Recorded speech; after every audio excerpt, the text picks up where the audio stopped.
thing about this government is that this government teaches, listen to this, this government teaches you to reign in the midst of your silence. You know those silence that you go through, that sometimes you are a couple of days and suddenly you become depressed and the fiery darts become they come to your mind. So suddenly you're not depressed. You start to eat your nails. If you don't eat your nails, you start to call people. So when this government arrives, you say, wait a minute, you government, I don't receive this. As a matter of fact, I'm going to praise. Let me put some music on. No. Wait a minute, I don't receive you, and you don't enter into depression because the government begins to work in your mind and it tells you don't receive that. Bring into captivity those thoughts to the obedience of Christ. That is the idea, to confess, and instead of being depressed, instead of making mistake or quick decisions, the government guides you because you are anchored and you defend yourself. You don't have to call, oh, help me. What do you mean help me? Help yourself. Here, there's not that, pray for me. No, you pray for yourself and I pray for me because we are both complete. We are both perfect. Listen. Yes.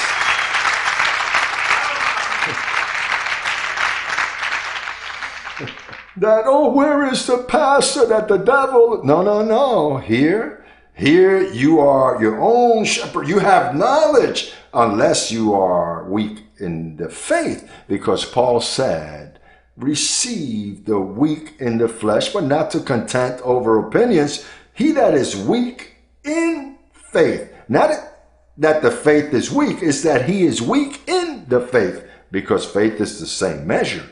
Faith is a gift, and we are complete.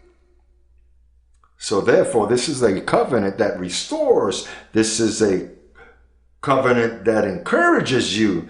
It shows you how to be of good cheer. It's a covenant that teaches you to live day by day.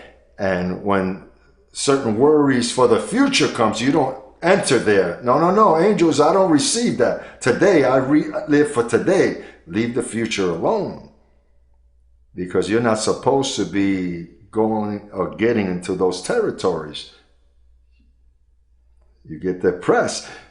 So this is a government that teaches you how to govern in the midst of the silence, where before you had to call mama and daddy, and you had to depend on other people and depend. No, I can't function without you. No, you can function here because everyone will carry their own load. You cannot be relying on daddy and mama and uncle. You are complete, and this government is in your favor.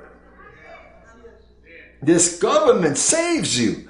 That's why it says, how can we escape if we neglect such a great salvation?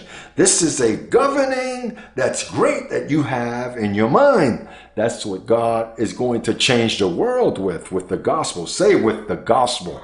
It isn't with philosophies or with the new era. It isn't with prophecies of this or her or him. No, don't get involved with that. Don't waste time buying books and reading fairy tales. Oh, that the Rosicrucians and that these, that or the other. Don't get into that. That Christ, when he was 12 years old, he moved so-and-so to so-and-so place. And when he was 20, he moved elsewhere and he was with the race and he learned this.